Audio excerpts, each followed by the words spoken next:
Welcome to Marvel Champions Podcast, a podcast about Marvel Champions, the card game. I'm your host, Scott, and with me, as always, my co-host, Ryan.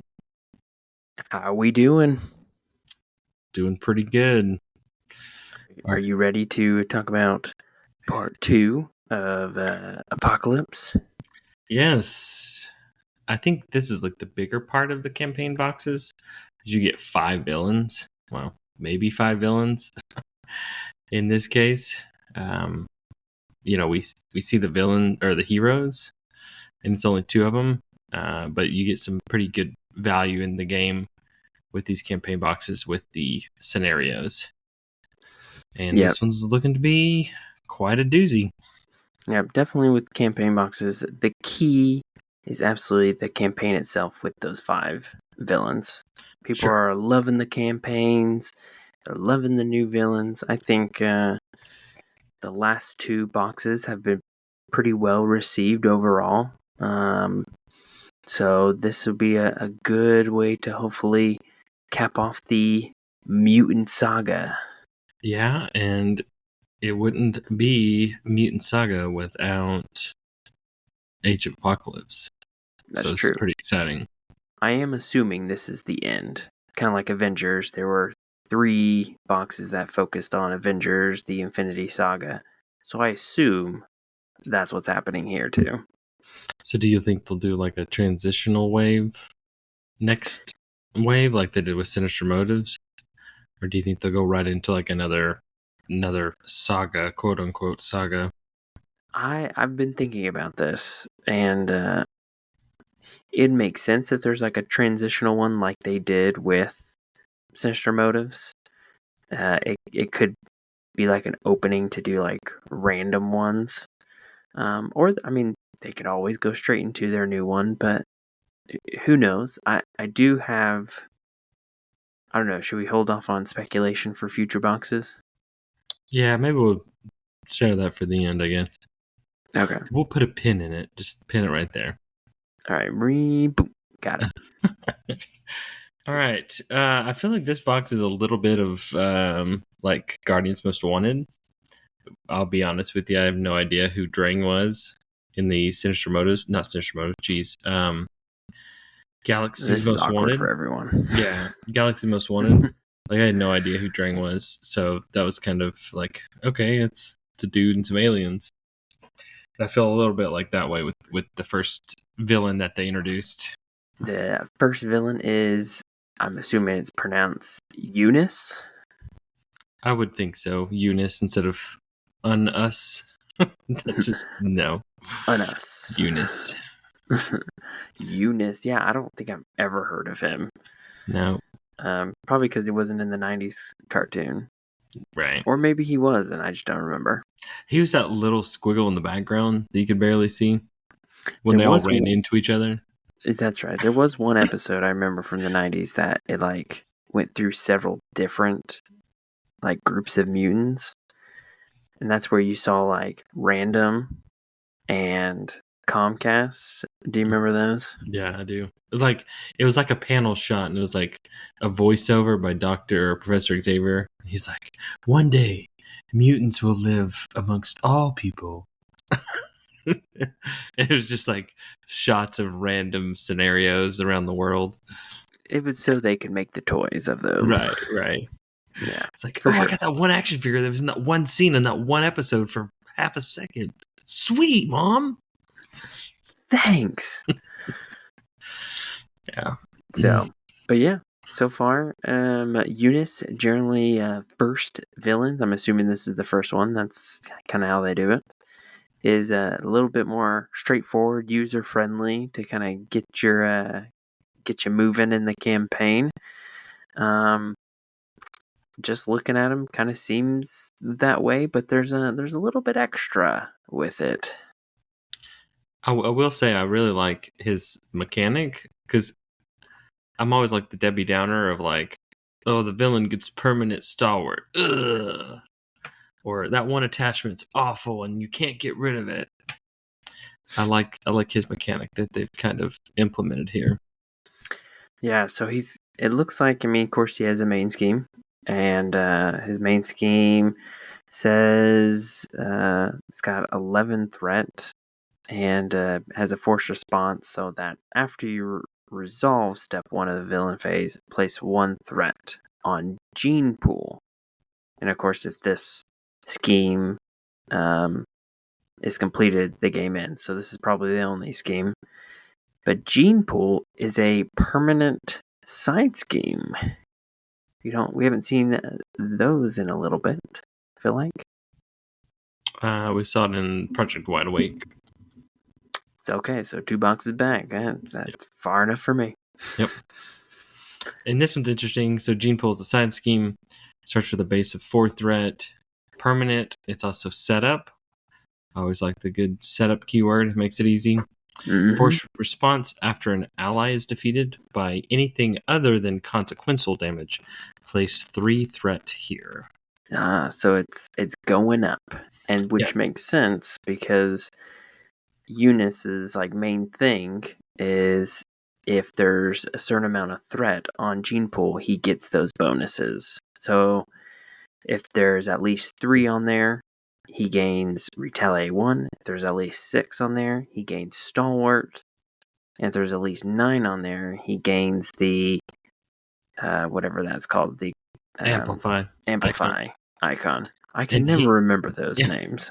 He keeps them all. So like if there is 9, he has an Amplify, he's Stalwart, and he's Retaliate. Yeah. Which is pretty cool. I like the idea that he gets stronger if you're not able to thwart, and he can fluctuate his powers. Right. So, If you keep Gene Pool in check, it will make him the villain a little easier. Yeah. Now he himself, his stats, he's only got a 1 scheme and 2 attack. So he's kind of, I guess, average for a lower end villain. But the fact that he doesn't have a large scheme kind of makes me confused. But I guess you don't scheme on the side scheme anyway, so I'm assuming there are cards like treacheries and stuff that make that go up, other than that side scheme's force response, which is, like you said, after an ally is defeated by anything other than consequential damage, it goes up. So I think in a way, getting into the mind of a villain, he doesn't really care about his main scheme, because if he can soup up his Gene Pool side scheme strong enough, he can just kind of wipe you out. He's not trying to threat or scheme out per se. He wants to get stronger and amplify icon you to death. Yeah, that seems fair enough. Yeah, and it just looks like he comes with minions and attachments that kind of just rally behind this whole scheme on Gene Pool. So should be pretty interesting. And keeping that in check, because that one minion that they show, it gets some extra stuff if Gene Pool it gains 3 quick strike, 6 is surge, and 9 it gets 3 more hit points. Yeah. So it's just getting stronger. So I'm interested to see how this one goes. I like the idea of him fluctuating, so I'm hoping that it is a good first scenario for this campaign. Yeah, it's gonna take, I think, some good balanced heroes to figure out how to defeat him efficiently. Yeah. I feel like you can't just punch your way through it, but I guess in theory you still can. You got to thwart eventually, though. And I do like the mechanic that I've seen a little bit of trying to steer the player away from chump blocking with allies. Like they're building in some negative consequences to just chumping. Yeah, and I love just allies. Throwing. And I love throwing my allies in front of giant punches. Right. And then walking away. Hiding behind, allies. You take the shot. Quickly, Jubilee, here. Jubilee, jump in front of this now. Yeah. That's good. Though normally, if you did Jubilee, she'd die because she didn't have a whole lot, and she's kind of the main. That was her thing, right? If she died, no, that wasn't right. No, you could lose her, right? In Mutant Genesis. You can lose her, but Yeah, it won't lose yeah. the I think game. she's like a victory -1 or something. Yeah. Okay. Just making sure. I think a little bit of hope. Hope is if she dies in the campaign, Yeah, hope gives you the negative you're ultimate done. Yeah. loss condition. Well, cool. All right, that leads us right into what you think of with Apocalypse is the Four Horsemen. Seems like that'll be the second scenario, and this is the multi-villain scenario, which looks interesting.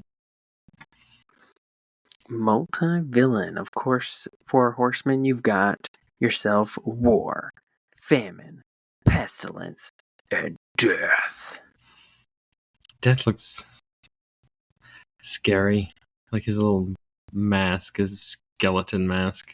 Yeah, it's Archangel, but he has like this weird golden skull. Face. It is pretty creepy though. His villain card kind of looks like, I don't know if you probably have seen the episode of Office where Dwight has the mummy mask on his face. Do you know what I'm talking about? Yeah, yes. So every time anyone listens to this, every time you see this card, you're gonna think of that now. Okay. The American Office.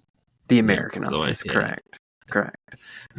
So just look up, if anybody wants to know the clip, just look up The Office CPR training, I think it is.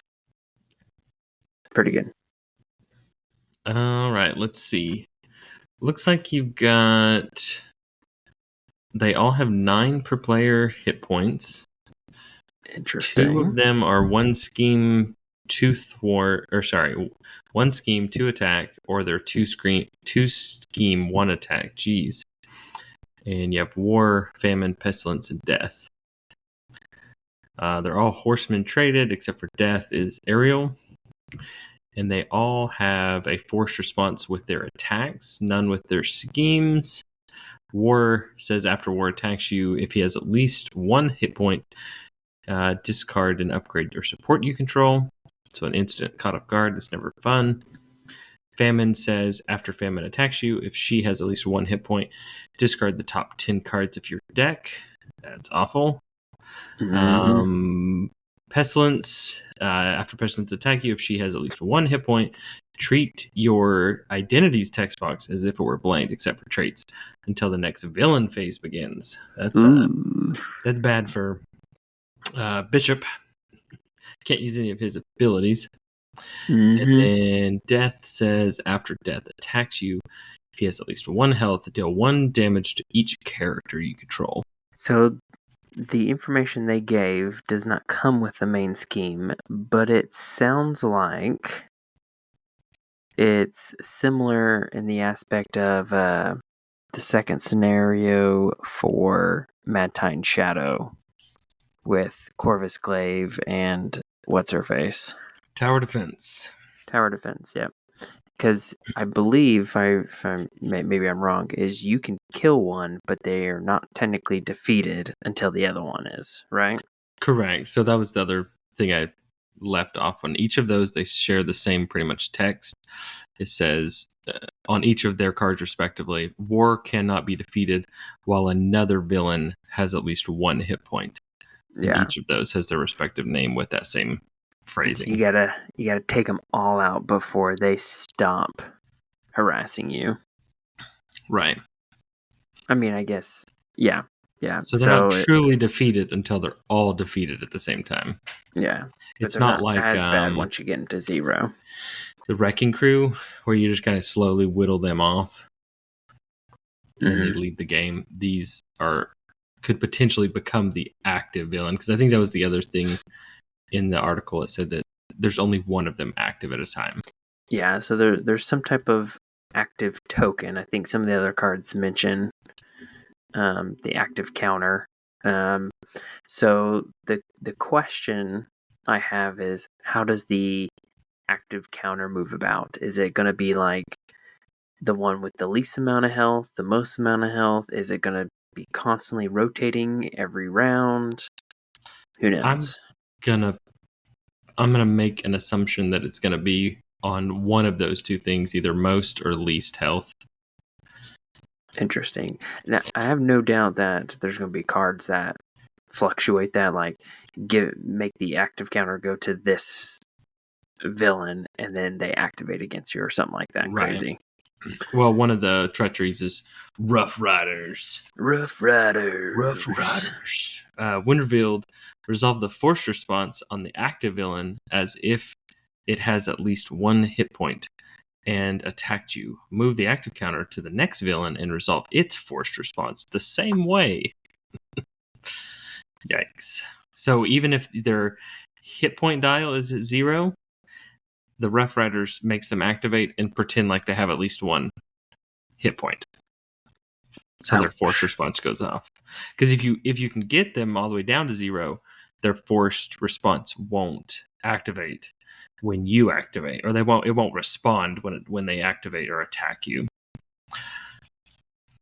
But cards like that will. The other thing that can give them at least one hit point are a couple of attachments. We get one, which is the Golden Horse. They're all seen riding these golden horses and sea creature ostrich looking things.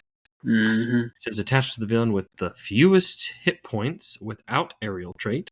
Attached villain gains the aerial trait and is considered to have at least one hit point. So that fewest would be a villain that has 0. And then it says, it gets a +1 scheme, +1 attack. And hero response, after you attack the attached villain, resolve its forced response as if it attacked you, then discard this card. That stings. Yeah. That makes me like a little bit excited to play this because, as the heroes, I try not to like activate the worst one as often or as infrequently as I can. But this is going to force you to discard supports and upgrades, mill your deck 10, or blank out your text box, or damage every card you can control, probably more frequently than you're wanting it to. Yeah, absolutely. I will say I'm a little disappointed that they went with the generic Four Horsemen's, and not any like character specific ones. I think that would have been cooler, but I guess in a way I kind of understand. It's just for me not as memorable when it's just nameless face war, nameless face famine. Yeah. I get that. Of course, you have death. I'm glad they at least did Archangel as death, but yeah. And then just to wrap up one final card, Metal Wings, +1 scheme, +1 attack, attached to death. This is a death specific one. And you move the active counter to him. Death gains retaliate and is considered to have at least one hit point. And then hero response. After you attack death, resolve his force response as if he attacked you and discard this card. Oh, what's that one aggression ally that lets you remove Sunspot? Sunfire. No, Sunfire. If it's got a win or hero response, he'd be good to have. Or that one playing a Vision. Vision's got that one that lets you get rid of an attachment. Yeah, which is interesting because if you had death at 0 and then he got Metal Wings, he essentially acts as if he's gained in health with that card. Correct. So he kind of rises from the dead. Right. Yeah. Which is cool. Cool. Well, hopefully this multi-villain scenario is the best one we've had thus far. Yeah, we've got some good ones out there. The Sinister Six one is one of my favorites. Yeah, the Sinister Six one was good. It was pretty fun. I'm trying to think of some other ones. The Tower Defense one's all right. I would say Next Evolution. Right. You're right. I did like that was a good one. The Marauders. Well, yeah, I was gonna say Next Evolution has the Marauders, but in a way, they're not multi-villain because you're not facing them all at once. They're like sequential villain. Yeah, so I don't know if I would count that, but definitely Brotherhood is a multi. Sinister Brotherhood's sequential too because you're only fighting one of them. That's true. Yeah. So you got, I guess you have Tower Defense, you have Sinister Motives, you have Wrecking Crew. That's about it. That's about it. Well, then by default, it sounds like Sinister Motives is probably the best one. Better one, yeah.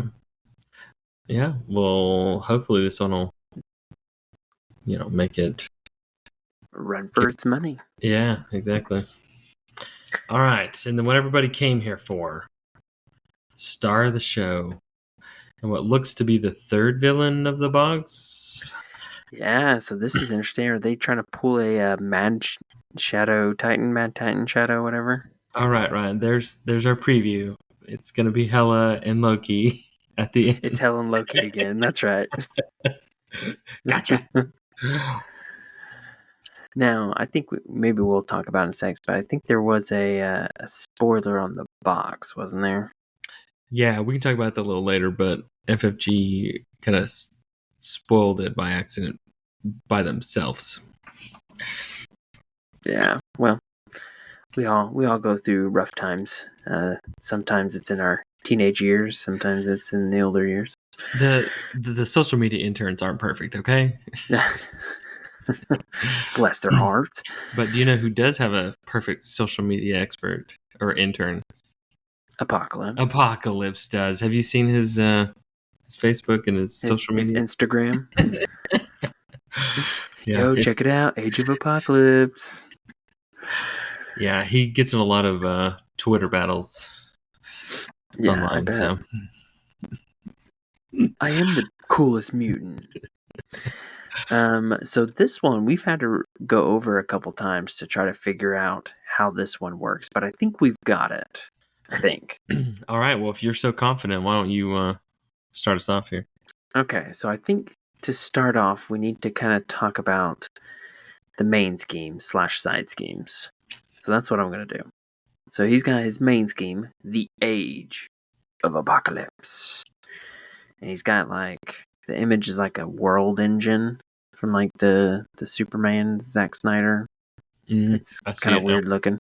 Yep. Either way, so its threat cap is X per player. And so X is the numeral in Apocalypse's printed hit points value. So for example, his stage 1 is 8? Mm-hmm. Yeah, 8. So that means it's 8 per player. But it also changes as his stages change. So he does have a force interrupt.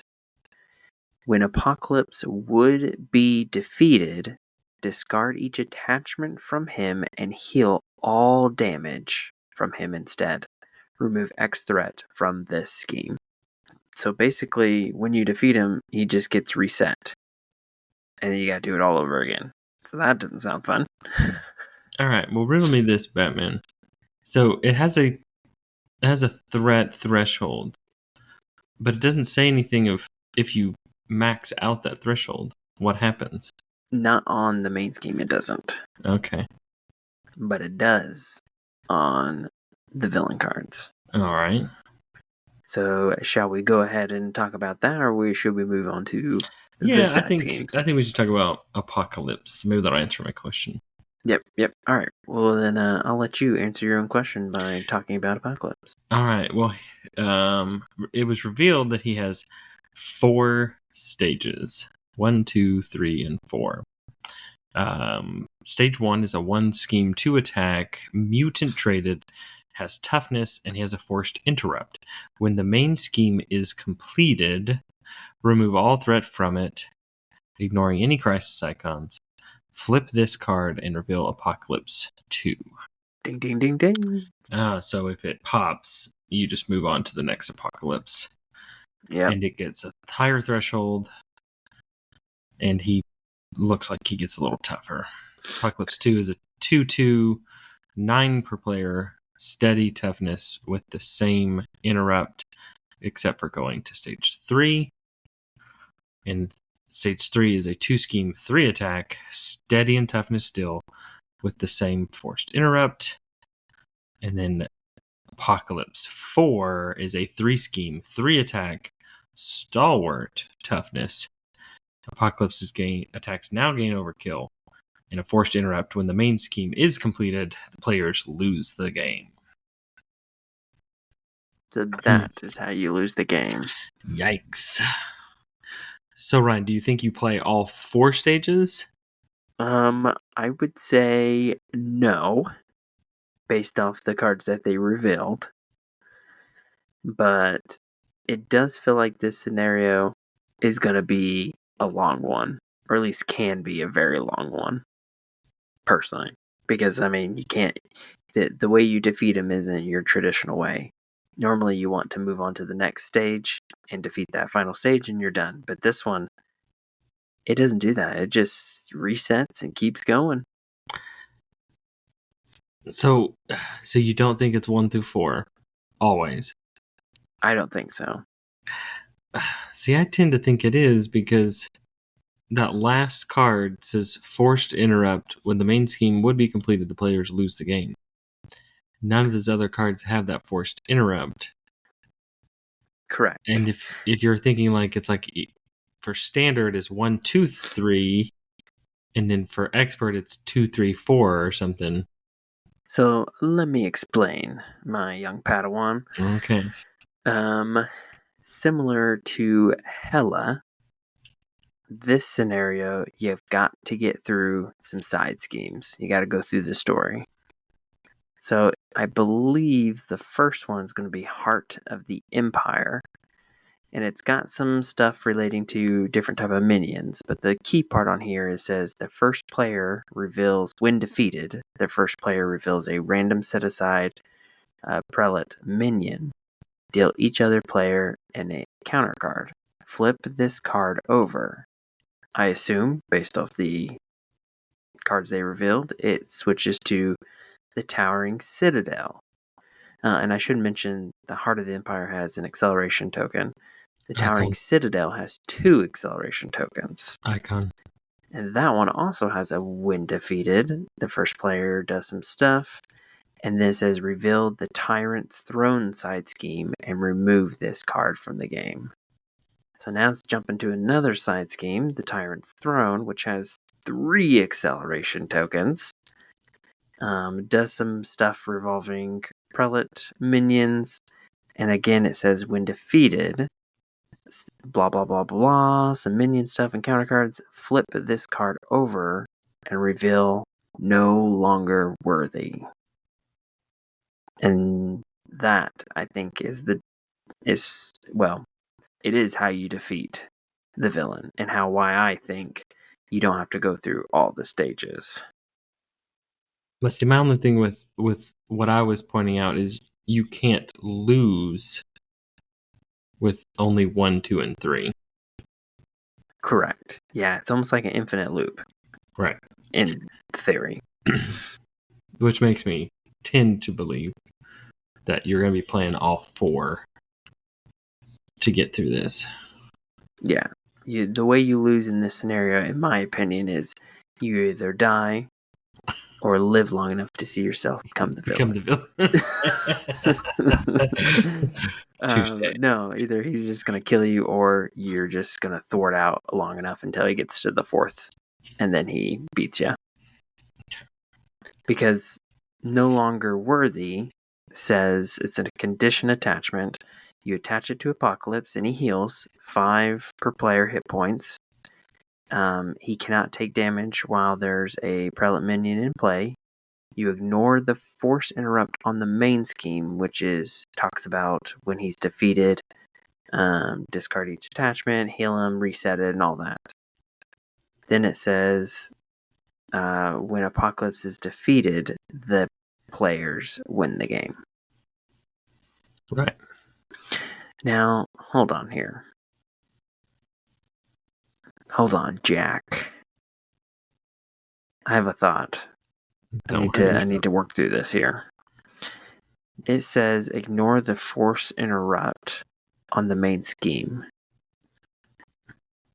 So the main scheme, the force interrupt is blah blah blah healing damage, but it also says remove X threat from this scheme. Mm-hmm. So if he's no longer worthy, and let's say we're on stage 2, and we're playing 1 player. So that's 9 threat. If it hits 9 threat, he would advance to stage 3. But it would not reset. Correct. The value wouldn't reset. So then the next value is 10. Oh, no. Because you go off of his villain card. It says when the main scheme is completed, remove all threat from it. Okay. You just don't re-heal him. Okay. I assume he would go back up to his regular revealed level of hit points. Nope, reading's important, folks. You're right. Okay, phew. I had a moment of like, oh my gosh, that's gonna like accelerate so fast. Nope, that. Hey, there you go, people. At least he doesn't have an Infinity Gauntlet. Oh, there you go. This is famous last words, right? You can probably put it on him. Ugh. So I think this one's gonna be like a hybrid of Thanos and Hela a little bit. Yeah, it seems interesting. You kind of have to work your way through his, which is ironic because it makes it look like you're trying to break into the Citadel to go find him. But every villain phase, somehow he's attacking you, even though you're not in the throne room yet. So thematically, like, doesn't make sense. He can have clones, right? Right. We'll just say clones. What do you think about all the like conditions that the prelate minions make you have, where he can't take damage if you're engaged with one? Those side schemes can't have threat removed while you're engaged with a prelate minion. What do you think about that mechanic? I think it's okay. I think we've seen some of it with Next Evolution Marauder stuff. Yeah. I think I haven't seen any of the prelate minions, so I'm not sure how they're gonna play. Maybe they're terrible. Maybe they're kind of average. But it definitely will be a roadblock they have to deal with. Especially, it seems like they're going to be coming out a lot too. Yeah, you're going to have to really work on them and work on him at the same time and deal with threat. He sounds like he's got a lot going on. Yeah. There really isn't any reason to attack Apocalypse until you can get through these side schemes. It's mostly going to be focused on minions. Yeah. So, yeah, I'm curious if this is number 3, what is going to be the other 2? We had mentioned earlier this will be like a spoiler break. If you don't want to know, then skip forward a couple seconds, minutes. But when they announced the box, they extended the teaser little trailer video, and it has the box doing a big 360 around. And if you pause it at the right second and look at that one freeze frame, it does look like on the back of the box there is a Dark Beast scenario. Dun, dun, dun, dun, dun. So I wonder how that's going to work. So my speculation from our teaser episode was spot on. I guess you're right. Yeah, I guess they're doing Dark Beast. I'm not sure how they're going to play that one, but we shall see. Yeah, we shall see. Maybe he captures you and his like test subjects, because isn't he like some type of scientist? Yeah, he's just Dr. Hyde. Is it? Yeah, Dr. Hyde. Mr. Hyde. Zola. Arnim Zola. Oh. He was a doctor, right? Sure. I'm a doctor, right? Not a doctor. There's a couple other things that were revealed. There was some campaign mission card type stuff coming into play. Not a whole lot. It looks like you get to do some missions throughout the campaign. Should be interesting how they pull that out. But like one of them is mission team, it's a support. You can choose an action. You can reduce the cost of an ally by 2. Or what does it say? played to a mission. By 2. Yeah.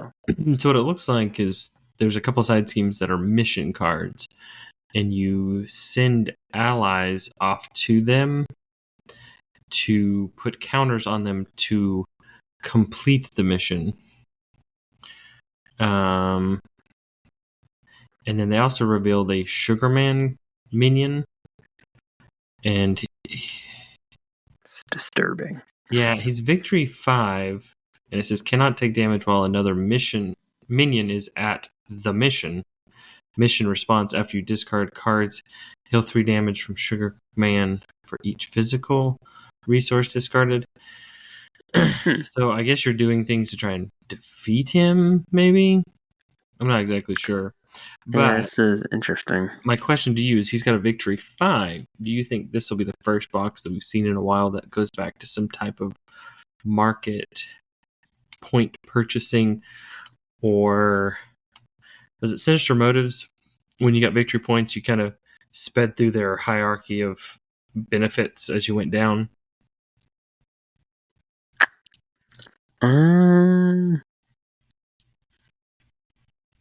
I don't know. I think yeah, was it Guardians you said, or was it Sinister So there's Motives you 2. said? Guardians, you get like points and you can spend them on different things in the market. But then with Sinister Motives, you got victory points, and it kind of made how many you got in this after a single scenario. So if you did really, really well, you got a bunch of cool stuffs, but then the villains and setup also got a couple of benefits too. Yeah, I don't know. I would like to see victory be important, because I feel it's just a way to remove a card from the game, right? Without saying remove from the game. Yeah. So, yeah, who knows? I'm interested to see how this goes. It looks like it's going to be more complex than past campaign stuff. So we'll see. Yep. All right. Well, they did reveal one final thing, and that is a new standard set, Standard 3. Because 2 wasn't good enough. 2 was not good enough. Now we have 3. And it looks like with an emphasis on trying to get your Nemesis minion out more frequently, or at least out at all during a game. Yeah. Unless you're just one of those players where it's like always your first encounter card of the game. Yeah. I say we'll let the listeners dive more into it, but essentially Shadows of the Past is no longer just a treachery, it's a environment, and it kind of works towards coming out rather than just random fate.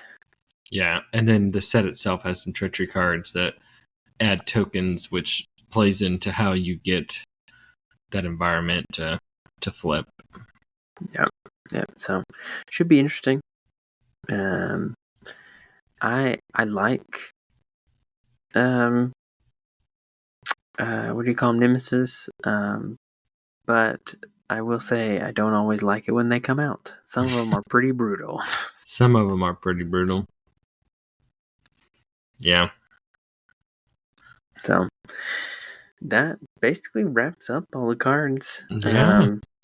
Any thoughts on the villains? Final thoughts? The 3 that were shown, they look good. You know, we're many waves into this game, and I think they know what like style of each of these works and what doesn't work. So I'm looking forward to seeing how they've implemented that. And at face value, with the cards we've been revealed, they look like they're going to be the potential to be quite challenging. So if anybody thought that Next Evolution was a cakewalk, I have a sneaky suspicion that this one's going to step that up a little bit. Yeah. I think I'm excited for Apocalypse. I tend to gravitate more towards the story type scenarios. Work And your way so, through the scenario. Yeah. yeah. So I'm excited for Apocalypse. He's also, I really like Apocalypse. So I'm hoping that one is going to be a real big win. So especially it's Apocalypse. He's got to be great. So Yeah, you got to do Apocalypse right. if you don't, we'll get you. If you don't, then you'll just be in the Fox movie universe. So. Oh no! Oh, low blow. Too soon. Too soon. Too soon. But Scott, before we go, I want to get your quick predictions. They also revealed the silhouettes of what appears to be the 4 heroes coming along with this set. Any thoughts? The second one from the left. So the second one, if you're going from left to right, The one standing, or looks like they're standing? Standing looks like a big heavy collared jacket with the sleeves pulled up and what I can only assume is a cell phone. Mm-hmm. Cell phone, teenage jacket, punk 90s. Makes me want to guess possibly a Jubilee with big poofy hair. That would be my guess. Yeah. Yeah. The other ones, I'm not totally sure. The one on the right, I have no idea. I mean, silhouette of some hair and so some generic. ears. Right. I'm assuming it's a male character, but that's about all I got. It looks like a lot of the popular opinions on the Facebook is Jubilee, like you said. The one next to her with like the spiky hair, the Goku hair, is people are thinking that's Nightcrawler. Which I can see. You can see some pointy ears. If you look at the very bottom, it almost looks like he's like squatting, like a catcher. Yeah, you can see like his 2 legs and silhouette between the 2 legs. Yeah, with the light shining through. Yeah. And I think like you said with that one on the right, the other 2, I think people are kind of up in the air, not fully sure who they're going to be. Some popular opinions are Beast and Iceman. I wonder if like Havoc could be a wild card. Sure. I wonder if they're kind of like Shadows of the Past wave. It had Guardians and Avengers, so I wondered if maybe there's some X-Force in there that like we a don't random have. X-Force hero, like it's a split wave, half X-Men, half X-Force. Yeah, maybe like a Forge would be cool. But I don't know.